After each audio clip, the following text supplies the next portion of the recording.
Big boss Malayalam season 6 പുതിയൊരു promo കുറച്ച് നേരമായി തോന്നുന്നു പ്രോമോ പുറത്ത് വന്നിട്ട്. ഞാൻ എന്തായാലും റിവ്യൂ പറയാൻ ലേറ്റായി. അപ്പോൾ എന്തായാലും എനിക്കിപ്പോൾ പറയാനുള്ളത്, ഇത് സ്പോട്ട് എവിഷൻ എന്നാണ് പറഞ്ഞിട്ട് പ്രോമോ കൊടുത്തിരിക്കുന്നത്.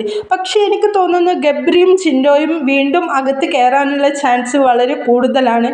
ഒരു പക്ഷേ ഇവർ സീക്രട്ട് റൂമിലാവാനും ചാൻസ് ഉണ്ട്. പക്ഷേ എനിക്ക് തോന്നുന്ന ഒരു കാര്യം ഞാൻ പറയാം, ഗബ്രി ഇവിടെ നിന്നും പോകുന്നതും ജിൻഡോ പോകുന്നതുമാണ് നല്ലത്. എനിക്കിതിൽ തോന്നുന്നത് ജിൻഡോയുടെ ഗെയിം പൊളിച്ചു എന്നാണ്. കാരണം ഓൻ പോകുമ്പോൾ ഗബ്രീനും കൂടി ഓൻ കൊണ്ടുപോകുന്നത് ഏറ്റവും വലിയ ഓൻ്റെ ഗെയിമിലെ ഏറ്റവും നല്ലൊരു കാര്യമായിട്ടാണ് എനിക്ക് തോന്നുന്നത്.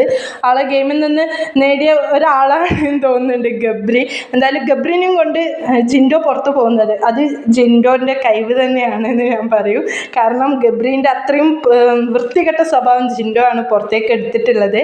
എന്തായാലും ഇത് നല്ലൊരു ഏവിയേഷൻ സ്പോട്ട് ആവട്ടെ എന്ന് ഞാൻ വിചാരിക്കുന്നുണ്ട്. കാരണം ഗബ്രി പുറത്ത് പോയാൽ തന്നെ ആ ജാസ്മിന് കുറച്ച് അച്ചടക്കവും അടക്കവും ഒതുക്കവും ഒക്കെ വരുമെന്നാണ് എനിക്ക് തോന്നുന്നത്. ജാസ്മിൻ്റെ കരച്ചിലൊക്കെ ഭയങ്കരമായിട്ടും തോന്നുന്നുണ്ട്. കാരണം പോകുമ്പോൾ ഗബ്രി എന്നൊക്കെ എഡറി വിളിക്കുന്നുണ്ട്. പിന്നെ എനിക്ക് തോന്നിയത് യമുന 100% പുറത്തായിട്ടുണ്ട് എന്നാണ് എനിക്ക് തോന്നിയത്. സാധാ നോമിനേഷനിൽ തന്നെ യമുന പുറത്ത് പോയിട്ടുണ്ട്. എന്തായാലും അത് നമുക്ക് പ്രോമോയിൽ കൂടെ മനസ്സിലാവുന്നുണ്ട്, റെഡ് കൈ മുക്കുമ്പോൾ ആരുതാണ് മുങ്ങിയത് എന്നുള്ളത്.